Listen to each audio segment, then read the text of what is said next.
Hello everybody, welcome. It's the 29th of April, you can see it at the bottom right. That means the end of my giveaway and accompanying AMA. Before we start off, a big thanks to everyone who submitted a question and an entry.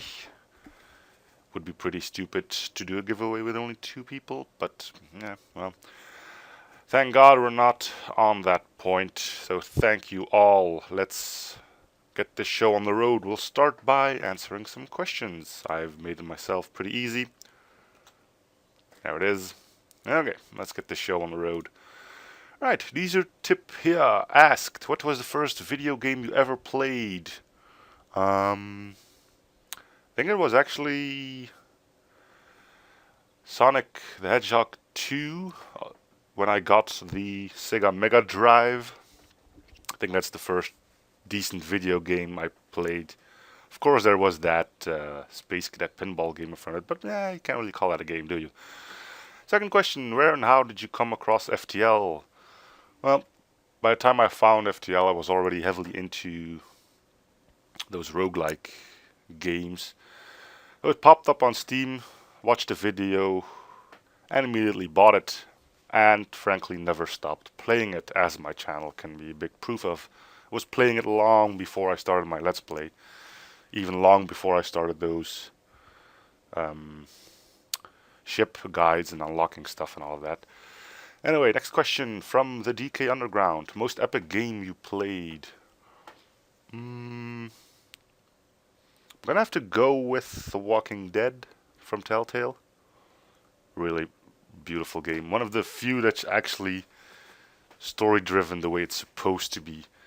And I know if you know your choices don't matter at the end, and well, should have said spoilers, but hey, the game's out for a long time. If you haven't played it by now, you probably won't play it ever.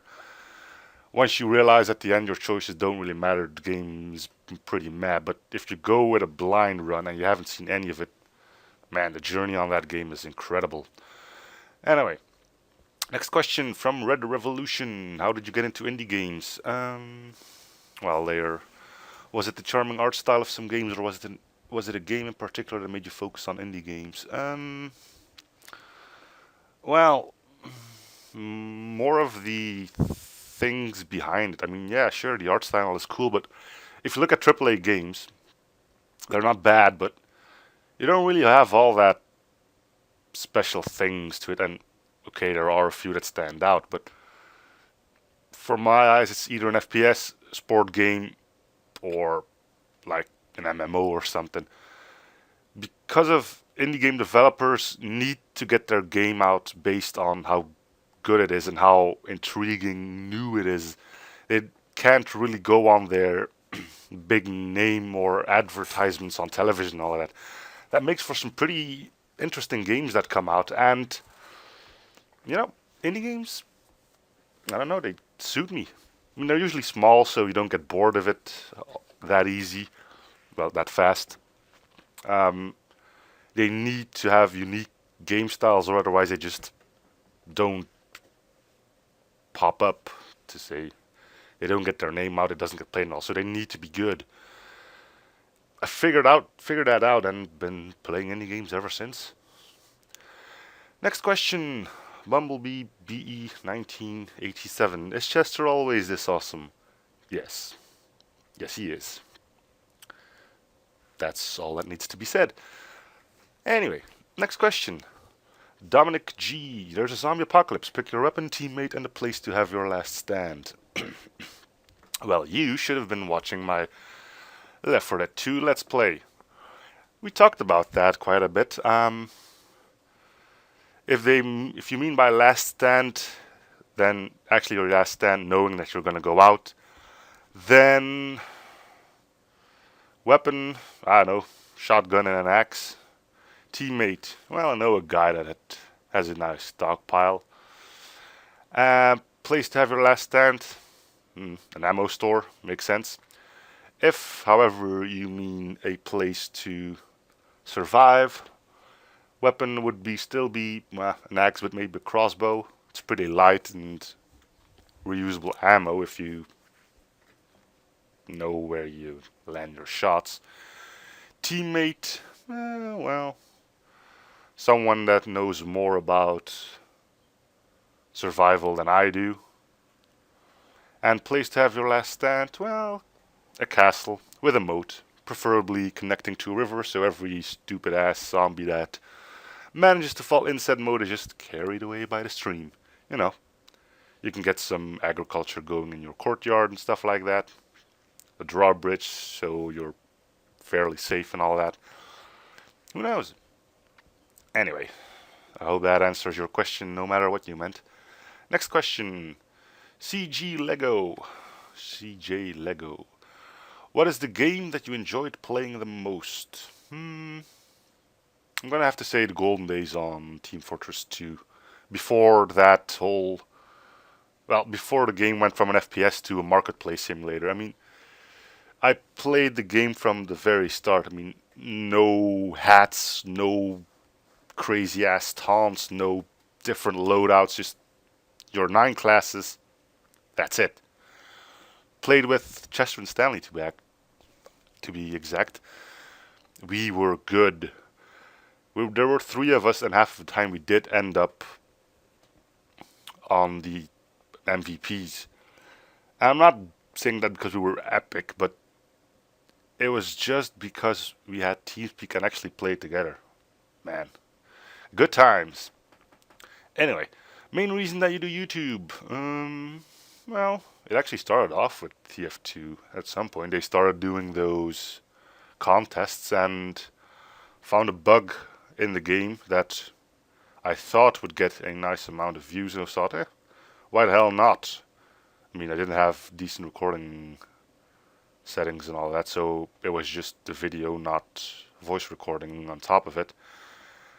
Did manage to get that up to about 16,000 views, and for a first video I was pretty impressed by that.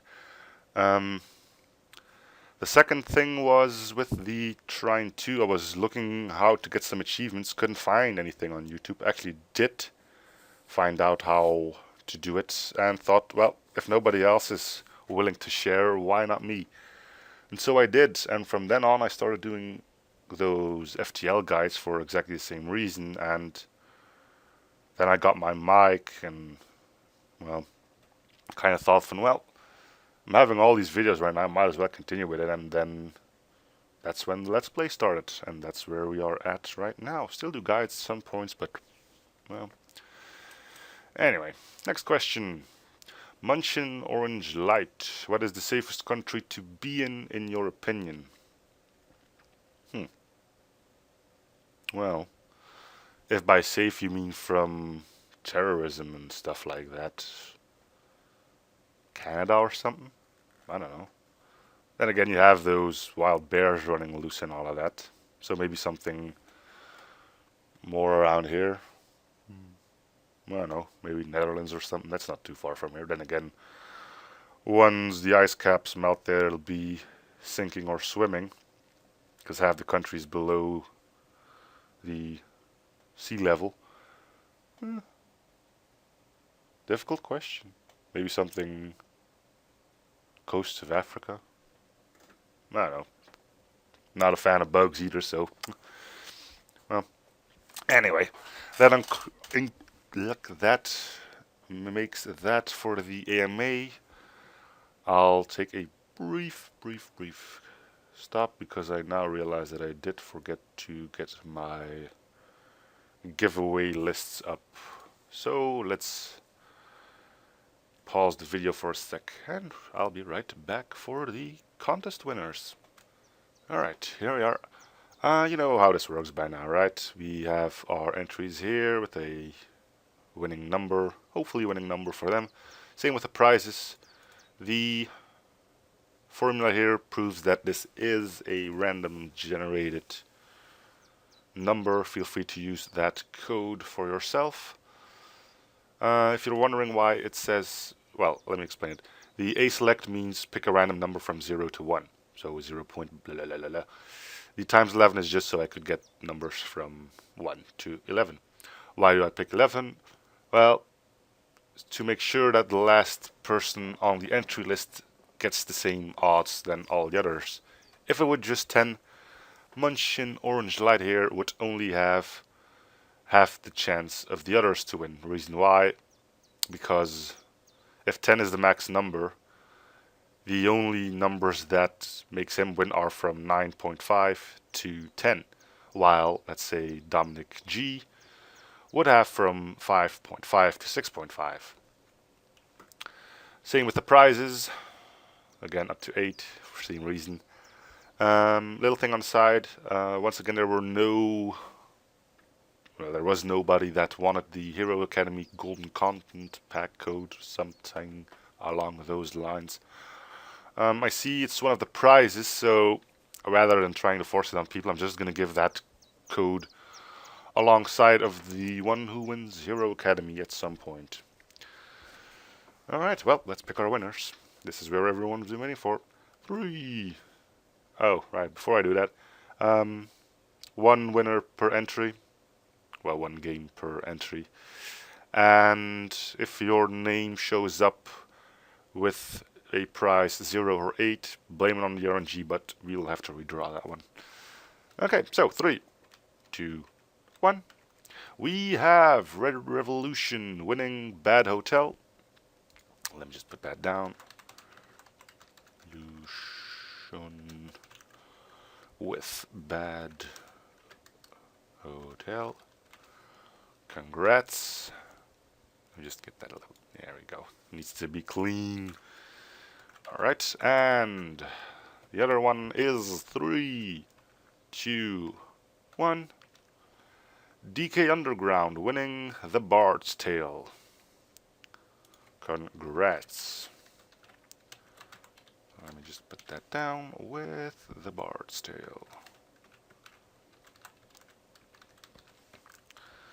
Alright, that's it. As always, you'll be getting a link rather than a Steam key.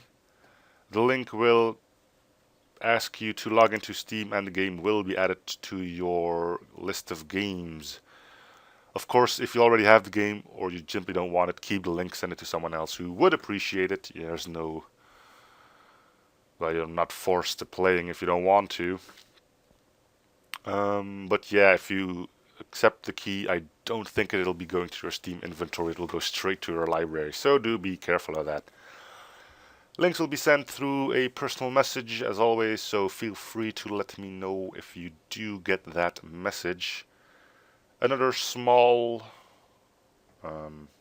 notification is I knew some people were having trouble commenting. I thought we were done with this Google Plus BS, so I'm kind of wondering how many more are out there, or if you are experiencing problems yourself.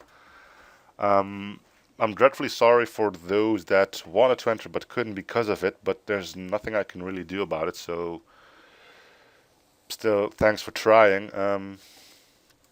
Other than that, only thing that still leaves me with is saying thank you to everyone who entered. Congratulations to the winners. Better luck next time for those who haven't won. I still don't know when the next giveaway is going to be, but there is sure to be one. So I'm going to get this video uploaded and start sending out those links. Bye everyone.